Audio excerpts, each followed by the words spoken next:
Friends, आज हम लोग यहाँ पर क्लास 8 का चैप्टर नंबर 2 को स्टार्ट करने वाले हैं और उसका टॉपिक क्या है? Parallel line and transversal. Parallel lines and transversal, ठीक है। तो हम लोग वन बाय वन एक एक एक्सरसाइज देखेंगे, लेकिन उससे पहले सबसे पहले मैं बता देता हूँ पैरेलल लाइंस क्या होती है, ट्रांसवर्सल लाइन क्या होती है, ठीक है। देखो ये दो लाइन है, ये दो लाइन है, पैरेलल लाइन है। क्यों पैरेलल लाइन है? क्यों इसको पैरेलल लाइन बोल रहे हैं? क्योंकि ये कभी भी जाकर एक दूसरे को टकराएंगी नहीं, ये कभी भी जाकर एक दूसरे को इंटरसेक्ट नहीं करेंगी। आप कितना भी आगे लेके चले जाओ, 1000 किलोमीटर दूर तक किसको लेके चले जाओ, पूरी दुनिया के बाहर लेके चले जाओ, कभी ये एक दूसरे से इंटरसेक्ट नहीं करेंगी, कभी नहीं, ठीक है। कभी एक दूसरे को टकराएंगी नहीं, कभी एक दूसरे को कट नहीं करेंगी। तो ऐसे लाइंस को हम लोग क्या बोलते हैं? Parallel line. मतलब दोनों सेम डायरेक्शन में जा रही है, दोनों क्या कर रही है? सेम डायरेक्शन में जा रही है। जब दो लाइन सेम डायरेक्शन में मूव होती है, सेम डायरेक्शन में होती है, ऐसे लाइन को हम लोग कहते हैं पैरेलल लाइन, क्योंकि ये कभी भी इंटरसेक्ट नहीं होंगी। समझ में आया? ठीक है। हाँ, अगर दो लाइन एक दूसरे से इंटरसेक्ट हो रही है, दो लाइन अगर इंटरसेक्ट हो रही है तो बनाती है एंगल, बनाती है एंगल, बनाती है एंगल, ठीक है। तो यहां पर 4 एंगल बन रहा है, देखो, ठीक है। तो दो लाइन जब इंटरसेक्ट कर रही है तो क्या बना रही है? एंगल बना रही है। लेकिन जब दो लाइन एक दूसरे को इंटरसेक्ट नहीं कर रही है, सेम डायरेक्शन में जा रही है, तो वो लाइन को हम लोग बोलते हैं पैरेलल लाइन। अब इस पे एक ऐसी लाइन बनाऊंगा कि जो दोनों को इंटरसेक्ट कर रही है एक साथ, ये दोनों एक दूसरे को इंटरसेक्ट नहीं कर रही है, ये तीसरी लाइन एक दोनों को इंटरसेक्ट कर रही है, तो ये तीसरी लाइन को हम लोग बोलेंगे ट्रांसवर्सल लाइन। क्या बोलेंगे? Transversal line. ओके, समझ में आ गया? ये तीसरी लाइन को हम लोग बोलेंगे ट्रांसवर्सल लाइन। ये ट्रांसवर्सल लाइन है और ये दोनों जो है एक दूसरे से पैरेलल लाइन। तो पैरेलल लाइन और ट्रांसवर्सल लाइन के बारे में आपको समझ गया होगा, ठीक है। पैरेलल लाइन क्या होती है, ट्रांसवर्सल लाइन क्या होती है, ठीक है। अब एंगल्स देखेंगे, कौन कौन से टाइप्स के एंगल होते हैं। हाँ, सबसे पहला एंगल जो आता है वो होता है करस्पॉन्डिंग एंगल। सबसे पहला जो आता है वो होता है करस्पॉन्डिंग एंगल। अब करस्पॉन्डिंग एंगल क्या होता है? सबसे पहला क्या आता है? Corresponding angle. करस्पॉन्डिंग एंगल क्या होता है? करस्पॉन्डिंग एंगल कैसा होता है? ये सेम एंगल होता है। सेम बोले तो एक जैसा एंगल, एक जैसा दिखने वाला एंगल, ठीक है। अगर दो लाइन एक दूसरे से पैरेलल है, ठीक है, या नहीं भी है, ठीक है, तो इन दोनों के ऊपर जो एक जैसा दिखने वाला एंगल होगा उसको बोलेंगे करस्पॉन्ड एंगल। जैसे अभी मैं बता देता हूँ, मान लो ये एंगल ए है, ये बी है, मैं एंगल का नाम दे देता हूँ, ये सी है, ये डी है, ये ई, ये एफ, ये जी और ये एच, ठीक है। अभी ये दो लाइन पैरेलल है, ठीक है।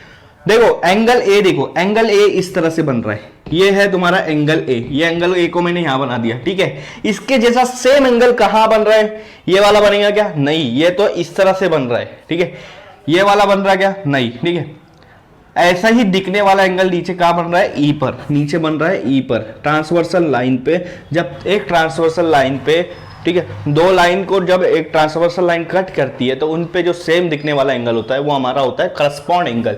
तो यहां पर ए और ई हमारा रहेगा करस्पॉन्ड एंगल, ए भी वैसा, ई भी वैसा, ठीक है। ओके, अभी यहां देखो बी, एंगल बी, उसका करस्पॉन्ड कौन सा रहेगा? Obviously angle F. Angle B का करस्पॉन्ड एंगल एफ रहेगा। एंगल बी का करस्पॉन्ड क्या रहेगा? एंगल एफ रहेगा। तो सबसे पहले मैं करस्पॉन्ड एंगल यहां बना देता हूं, angle A and angle E, ये करस्पॉन्ड एक दूसरे से, ठीक है।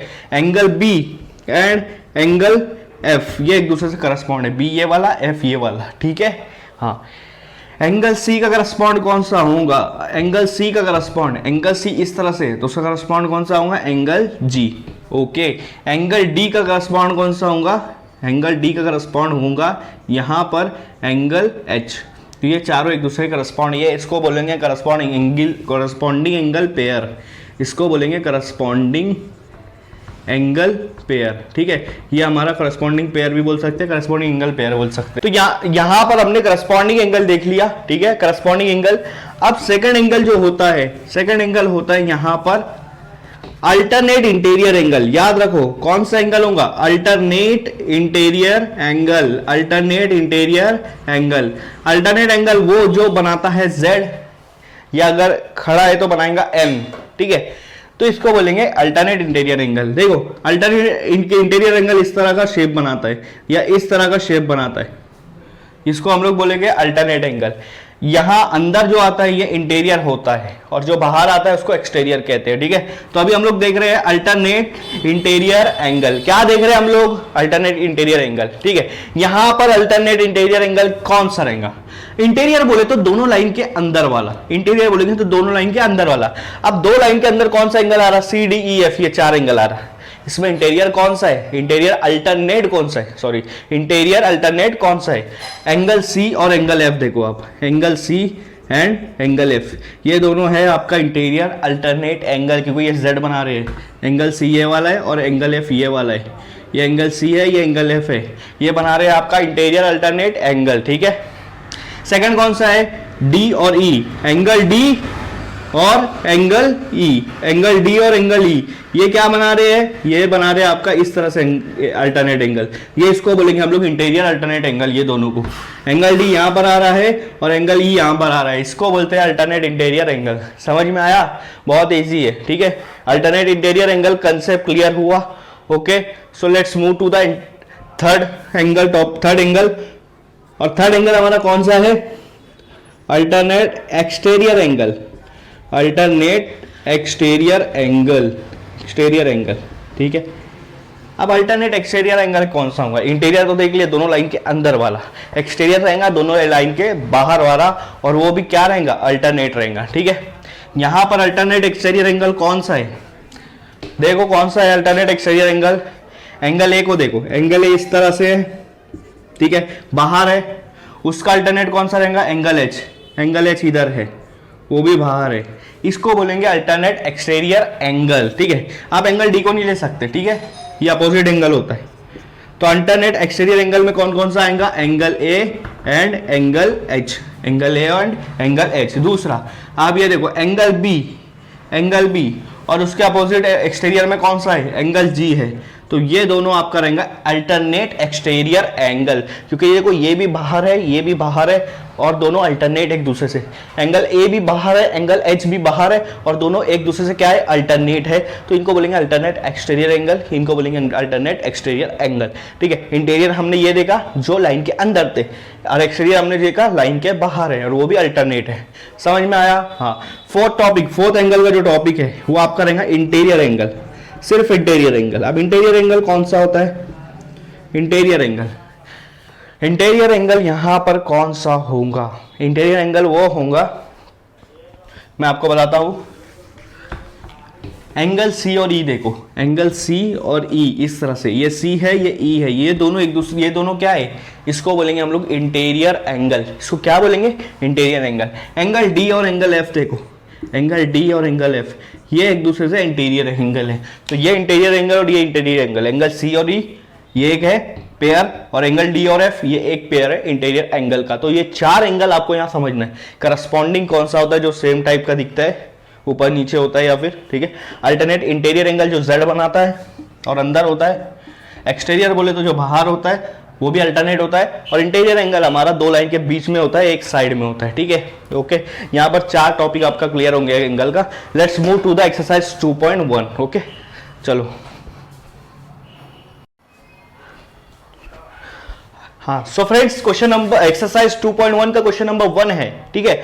देखते हैं हम लोग क्वेश्चन नंबर 1 क्या है।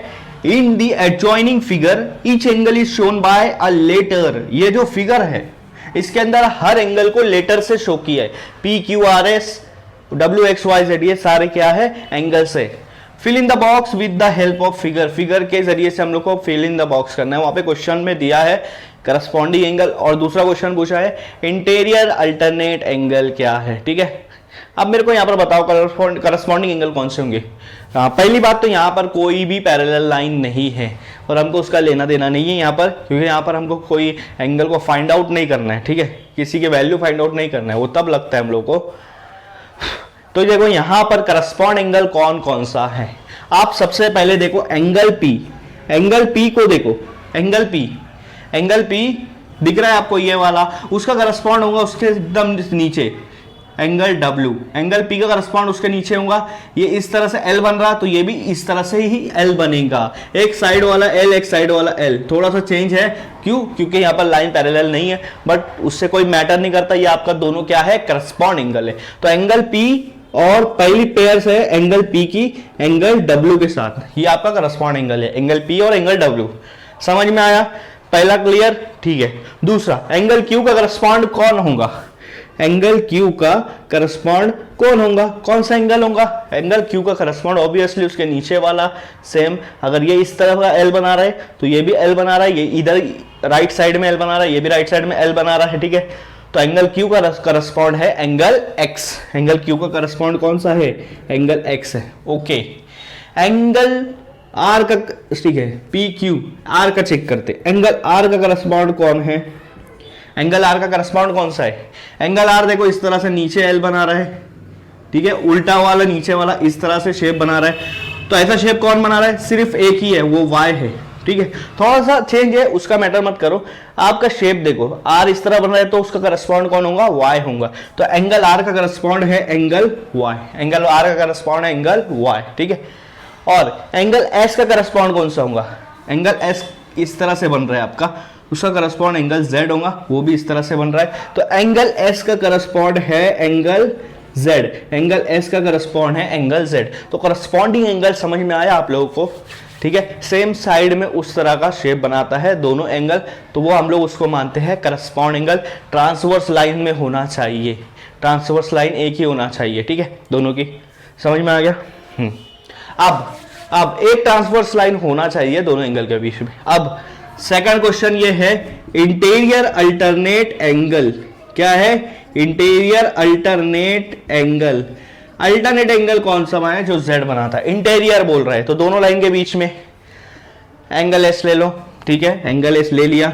इसका इंटीरियर कौन सा आएगा? एंगल S इस तरह बना रहा है तो एंगल S इस तरह से है, उसका इंटीरियर कौन सा आएगा? Angle X। एंगल S का इंटीरियर कौन सा आएगा? Angle X। Z बनाना है, Z टाइप, ठीक है। एंगल S का इंटीरियर आ रहा है एंगल X। दूसरा क्या बचा इंटीरियर में? R बचा अंदर वाले में, एंगल R। इसका कौन है अल्टरनेट? इंटीरियर अल्टरनेट कौन सा है? W। एंगल R इस तरह से है, ये एंगल R है, तो ये आपका एंगल W है।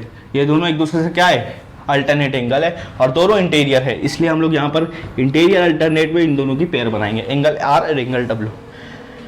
Question number 1 complete. Corresponding angle क्या होता है, इंटीरियर अल्टरनेट एंगल क्या होता है, मैंने आपको यहाँ पर बता दिया, ठीक है। सो फ्रेंड, ये एक्सरसाइज 2.1 का क्वेश्चन नंबर 1.1 है, ठीक है। यहाँ पर फिगर दी हुई है, ये आपकी एक ट्रांसवर्सल लाइन है नीचे वाली हॉरिजॉन्टल, और उस पर 2 वर्टिकल लाइन को कट किया है, ठीक है। और यहाँ पर 4 एंगल बताया, ABCD EFGH लेटर से बताया हुआ है। क्वेश्चन क्या पूछा है देखो, अब observe the angle shown in figure.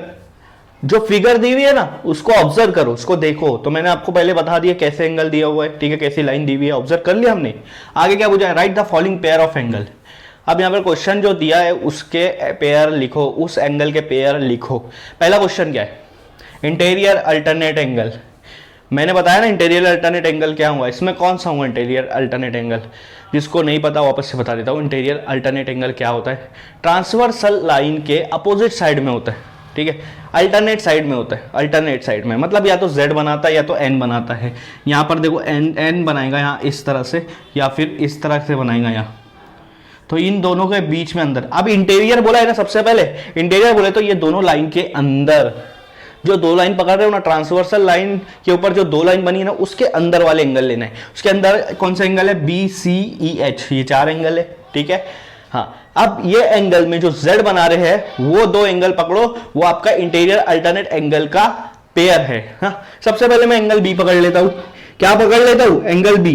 Angle B का यहां पर अल्टरनेट एंगल कौन सा आएगा? एंगल B अगर यहां पर है तो उसका अल्टरनेट ये वाला रहेगा, क्योंकि ये इस तरह से N या फिर इस तरह से Z बना रहा है। आप उसको टिल्ट करोगे तो Z बन जाएगा, ठीक है। तो B का अल्टरनेट एंगल कौन सा यहां पर आ रहा है? H, वो भी इंटीरियर है। Angle B and angle H ये दोनों क्या है? इंटीरियर अल्टरनेट एंगल है। पहला पेयर बन गया। दूसरा पेयर कौन सा होगा? C ले लो, एंगल C। एंगल C का अल्टरनेट कौन सा है? एंगल C यहां पर है, उसका अल्टरनेट कौन सा है? ये वाला कौन सा है? E। तो एंगल C और एंगल E ये क्या है? इंटीरियर अल्टरनेट एंगल का पेयर है। तो यहां पर 2 पेयर बन रहा है। क्या बन रहा है? 2 पेयर बन रहा है, ठीक है। एक ट्रांसवर्सल लाइन में 2 इंटीरियर अल्टरनेट एंगल का पेयर बन रहा है। समझ में आया? इसको हम लोग बोलते हैं इंटीरियर अल्टरनेट एंगल। तो क्वेश्चन नंबर 1.1 का जो 1.1 है वो सॉल्व हो चुका है, ठीक है। 1.2 यही क्वेश्चन है, क्वेश्चन नंबर 1.2 क्या है, यही क्वेश्चन है, सिर्फ क्वेश्चन थोड़ा सा ये जो नीचे वाला चेंज है, नीचे वाला चेंज है। नीचे क्वेश्चन क्या पूछा है कि करस्पॉन्डिंग एंगल बताओ, इसमें क्या बताओ, करस्पॉन्डिंग एंगल। करस्पॉन्डिंग एंगल मैंने क्या बताया था आपको, करस्पॉन्डिंग एंगल कौन सा होता है, सेम शेप का बनता है ट्रांसवर्सल लाइन पर, ट्रांसवर्सल लाइन पर, ठीक है। हाँ, अब देखेंगे हम लोग करस्पॉन्ड एंगल कौन सा है। आप सबसे पहले करस्पॉन्ड एंगल ए ले लो। एंगल ए की तरह कौन सा है, एंगल ए के साइड में देखो, ये एल इस तरह से बना रहा है, एंगल ई भी इसी शेप में, ये साइड, ये लेफ्ट साइड जा रहा है तो ये भी लेफ्ट साइड जा रहा है, तो ये दोनों क्या है, ये दोनों करस्पॉन्ड एंगल है। क्या है, करस्पॉन्ड एंगल का पेयर है, angle A and angle E, ठीक है। दोनों का देखो, ये जो लाइन है लेफ्ट साइड आ रही है, दोनों की लाइन ऊपर जा रही है, और ये नीचे वाली हॉरिजॉन्टल लाइन है वो लेफ्ट साइड आ रही है, ये मतलब एक दूसरे से क्या है, करस्पॉन्ड है, ठीक है। दूसरा एंगल बी ले लो, एंगल बी ले लिया तो उसका करस्पॉन्डिंग पेयर कौन सा होगा, एंगल बी का। एंगल बी जो है आपका, एंगल बी इस तरह से बना है, मतलब एक लाइन ऊपर की ओर जा रही है, दूसरी लाइन राइट साइड जा रही है, एक लाइन ऊपर की ओर जा रही है, दूसरी लाइन राइट साइड जा रही है। एंगल एफ, एंगल बी का करस्पॉन्ड कौन सा होगा, एंगल एफ। एंगल एफ बना लो यहां, ठीक है, एंगल एफ बना लो, ओके, कंप्लीट। तीसरा एंगल सी ले लेता हूं। एंगल सी कैसा है, देखो ये साइड, जो वर्टिकल लाइन है वो नीचे की तरफ जा रही है, जो हॉरिजॉन्टल लाइन है वो राइट साइड जा रही है। इसमें दूसरा कौन सा है, वर्टिकल लाइन नीचे की तरफ, हॉरिजॉन्टल लाइन राइट साइड तरफ, कौन सा है वो, जी है, वो जी है, और ये कौन सा है, ये सी है। तो सी और जी का यहां पर करस्पॉन्डिंग पेयर बन रहा है, angle C and angle G, angle C and angle G. और एक लास्ट पेयर जो बचा है वो है एंगल डी। लास्ट पेयर कौन सा बचा है, एंगल डी बचा है, ठीक है। एंगल डी कैसा है, वर्टिकल लाइन नीचे की ओर जा रही है और हॉरिजॉन्टल लाइन लेफ्ट साइड जा रही है कौन सा पेयर है, एच। वर्टिकल लाइन नीचे की ओर जा रही है, हॉरिजॉन्टल लाइन कहां जा रही है, लेफ्ट साइड जा रही है, तो ये दोनों क्या है, करस्पॉन्डिंग पेयर, करस्पॉन्डिंग पेयर। कुछ लोगों का यहाँ पर डाउट होगा, सर सेम शेप नहीं बन रहा, तो जरूरी नहीं है सेम शेप बनना है। सेम शेप बनता है, अगर सेम शेप बन रहा है मतलब कब बनेगा, जब दोनों लाइन पैरेलल रहेंगी।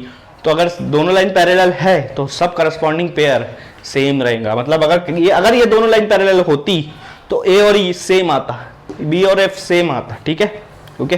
चलो अब देखते हैं हम लोग, अब हम लोग देखते हैं यहाँ पर third question, question number 1.2 complete हो गया है। किसी को कुछ प्रॉब्लम होगी कमेंट करो, मैं आपको वापस बताऊंगा। एक्सरसाइज क्वेश्चन नंबर 1.3 पर जाते, क्वेश्चन नंबर 1.3 पर जाते। अब यहाँ पर क्वेश्चन थोड़ा सा चेंज होगा, क्वेश्चन नंबर 1.3 पे फिगर तो यही है। क्वेश्चन क्या पूछा है कि इंटीरियर एंगल बताओ, इंटीरियर एंगल, सिर्फ इंटीरियर एंगल, समझ में आ रहा है, सिर्फ इंटीरियर एंगल। इंटीरियर एंगल कौन सा है, यहाँ पर इंटीरियर एंगल वो होता है जो दोनों लाइन के अंदर आता है। दोनों लाइन के अंदर कौन सा आ रहा है, बी सी ई एच, ठीक है। अब इसके अंदर इंटीरियर क्या देखते हैं, एक साइड, दोनों एंगल जो एक साइड आ रहा है वो हमारा इंटीरियर एंगल होगा। यहाँ पर देखो, ऊपर देखो, बी और ई, ये दोनों क्या है, ये दोनों क्या है, इसको बोलेंगे इंटीरियर एंगल। ट्रांसवर्सल के एक साइड आ रहा है दोनों एंगल, तो ये दोनों पेयर बन गए, angle B and angle E, angle B and angle E, ठीक है। दूसरा देखो नीचे है ये वाला सी और एच, ये दोनों ट्रांसवर्सल के नीचे साइड है, तो ये दोनों पेयर बन जाएगा आपका interior angle C and angle H. बाहर का कोई एंगल नहीं लेंगे, ए डी एफ जी, क्योंकि वो बाहर आता है, लाइन के बाहर आ रहा है, मतलब वो एक्सटीरियर एंगल है। यहाँ पर एक्सटीरियर पूछा नहीं है। यहाँ पर chapter exercise 2.1 question number 1.3 complete, exercise 2.1 भी कंप्लीट होता है, ठीक है, एक्सरसाइज 2.1 भी कंप्लीट होता है, ठीक। अब यहाँ पर मैं आपको कुछ मैथमेटिक्स के कुछ फैक्ट्स बताता हूँ। चलो, हर वीडियो के लास्ट में हम लोग फैक्ट्स कुछ बताने की कोशिश करूंगा।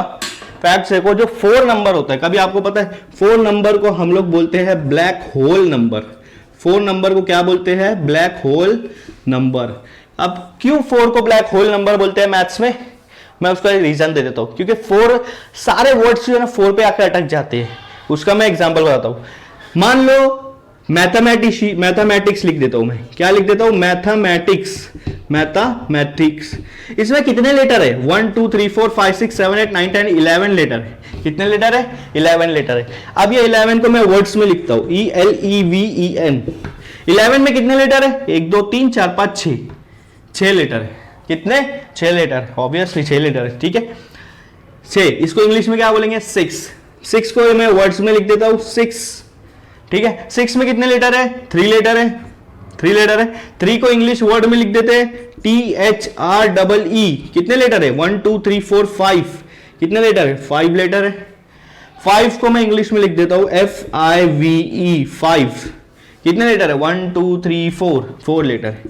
4 को वर्ड्स में लिख दो FOUR, कितने लेटर है? 4। यहां पर आपकी सीरीज कंप्लीट। तो कहां पर आगे अटक करना? 4 पे आगे अटक गया, खत्म हुआ। इसीलिए हम लोग 4 को ब्लैक होल नंबर कहते हैं। अगर और नहीं समझा तो मैं आपको बता देता हूं। जैसे अभी यहां पर ये डस्टर है, मैं लिख देता हूं डस्टर। डस्टर कितने लेटर है? 1 2 3 4 5 6, 6 लेटर है। 6 को लिखो SIX, 6, 3 लेटर है। वैसे ही सेम यहां से आपका रिपीट होगा और आखिरी में जाएगा 4 तक, ठीक है। 4 तक चला जाएगा, ठीक। तो यही चीज आपका कोई भी लेटर्स अगर आप ऐसे सॉल्व कर रहे हो तो आखिरी में 4 पे आके अटकता है। तो 4 क्या है आपका? ब्लैक होल को, 4 को हमने रिप्रेजेंट किया है ब्लैक होल नंबर से, ठीक है। ये आज का फैक्ट्स आपका, ठीक है। थैंक यू, मिलते हैं नेक्स्ट लेक्चर पे।